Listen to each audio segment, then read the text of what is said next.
സുശീൽ ഖന്ന സമർപ്പിച്ച ഇടക്കാല റിപ്പോർട്ടിന്റെ അടിസ്ഥാനത്തിലാണ് സർക്കാർ നടപടികൾ ആരംഭിച്ചത്. KSRTCയെ തിരുവനന്തപുരം, കൊച്ചി, കോഴിക്കോട് എന്നിങ്ങനെ 3 മേഖലകളായി തിരിക്കണമെന്നാണ് റിപ്പോർട്ടിൽ പ്രധാനം. 3 മേഖലകളെയും നിയന്ത്രിക്കാൻ എക്സിക്യൂട്ടീവ് ഓഫീസർമാർ ഉണ്ടാകും. ഹെഡ് ഓഫീസിലാകും ഏകോപനം. വാഹനത്തിന്റെ ബോഡിയുടെ നിർമ്മാണം പുറത്തു നൽകണമെന്നും റിപ്പോർട്ടിലുണ്ട്.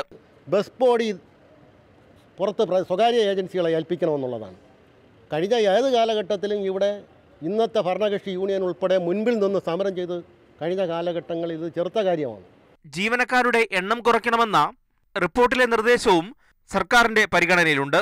ഡബിൾ ഡ്യൂട്ടി കുറയ്ക്കുന്നതിന് വേണ്ടി ഡ്യൂട്ടി പാറ്റേൺ പരിഷ്കരിക്കണമെന്ന ശുപാർശയും സർക്കാർ അംഗീകരിക്കാനിടയുണ്ട്. എന്നാൽ ഈ സ്ഥാപനത്തെ രക്ഷിക്കാനുള്ള എല്ലാ നടപടികളും LDF ഗവൺമെൻറ് കൈക്കൊള്ളുമെന്ന് ആവർത്തിച്ച് മുഖ്യമന്ത്രി ഉറപ്പ് നൽകി.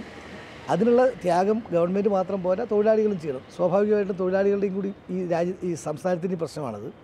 തൊഴിലാളികൾ അക്കാര്യത്തിലുള്ള എല്ലാ സഹായവും ചെയ്യും എന്ന് പറഞ്ഞിട്ടുണ്ട്. പക്ഷേ ഓരോ വിഷയങ്ങളും പ്രത്യേകമായിട്ട് ചർച്ച ചെയ്തിട്ട് അതിലൊരു അന്തിമമായ തീരുമാനത്തിൽ എത്താൻ കഴിയും. രാത്രി യാത്രയ്ക്ക് അധിക ചാർജ് ഈടാക്കണമെന്ന ശുപാർശയും റിപ്പോർട്ടിലുണ്ട്. അടുത്ത ഘട്ടത്തിൽ KSRTCയിലെ അംഗീകാരമില്ലാത്ത തൊഴിലാളി സംഘടനകളുമായും സർക്കാർ ചർച്ച നടത്തും. മാതൃഭൂമി ന്യൂസ്, തിരുവനന്തപുരം.